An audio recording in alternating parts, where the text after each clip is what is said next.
think, Linda, you mentioned that this is science at the speed of thought. It used to be business at the speed of thought. Right. But now, the way you've structured this, and every day there's a new marker, or there's a new question, or a new... So, what does it say about your members when they actually make the decision? What do you think goes through a person's mind when they make a decision to have their genome to be genotyped? With with 23andMe? Well, any individual. What do you think goes through their mind? Well, it's, when you they know, really make the decision to find out who they are. And it's such a fundamental decision, and people tend to have a pretty immediate reaction. They either think, oh yes, I absolutely want to do this, or oh no, I want to hold back. I think it's almost a personality type that we see. It's sort of the people with the glass half full, glass half empty. And it's really fascinating to see that, because it is such an immediate response we typically get. And for those people who hold back, they need to see evidence of why they'd want to do it. And so it's been great to see this response, because it is sort of, people are in one camp or the other. And but I do think what really compels people is if, in fact, we talked to a gentleman when we first started the company who, at the time, he was totally healthy. He said, I don't need this information. And then his child was diagnosed with autism, completely changed his perspective on the world. And now he was searching out. He was wanting to get out to the community. He was wanting to connect with other people. And that's where, when you have a disease in your family, all the other concerns seem to fade to the background, and now you want to connect, you want to find people, you want to talk to them.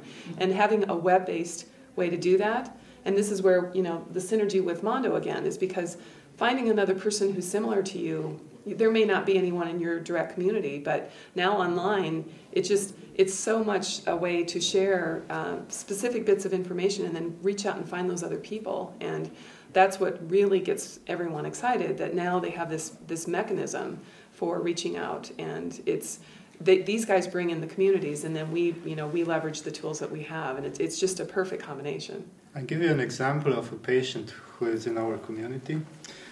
It's a lady who has a muscular disease, and she has been underserved and misdiagnosed for 17 years in the middle of Switzerland. And she found out herself, not with 23andMe, but herself by going to some institutes, that she has a gene defect. And it's actually just a SNP. And this SNP really makes the diagnosis firm, full stop, totally. And I asked her, okay, so what now? You know it. What's the problem? How do you feel? What's now with you? I am reborn because, first of all, I know my characteristics. I know now which disease I have. For almost 20 years I had symptoms and nobody knew exactly what I have. This uncertainty is terrible for the patient. Second, even if I know there will never be a drug for me in my life because I am over 50, and there are only 8 patients in Switzerland currently, so probably nobody will ever do something for us. However, I know now that I have to live in a warm climate. If I live here in Davos, unfortunately, I'm having symptoms. So I rather go somewhere where it's very warm, then my symptoms are less. So you see, you can improve the state of the patient even if you don't have a drug, but just knowing and focusing on your life. And there another important point, very important point, is rare because any person take care about these diseases. We see every day that we work on these diseases, the number of the patients grow every day because they are diagnostic. I remember when you started with IPF, idiopathic pulmonary fibrosis, 90% of the person they died, they believe they are afflicted from cancer.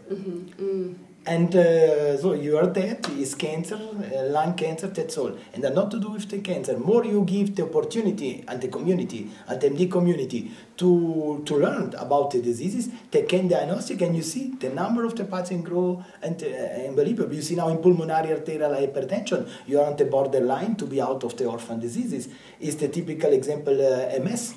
MS, the multiple sclerosis, before was a rare diseases. Some company take drugs for MS, they invest money in MS, and now MS it's in a big disease. Everyone's heard of MS. Personally, I am convinced that minimum 20–40% of the rare diseases can be big diseases, unfortunately, after the diagnostic.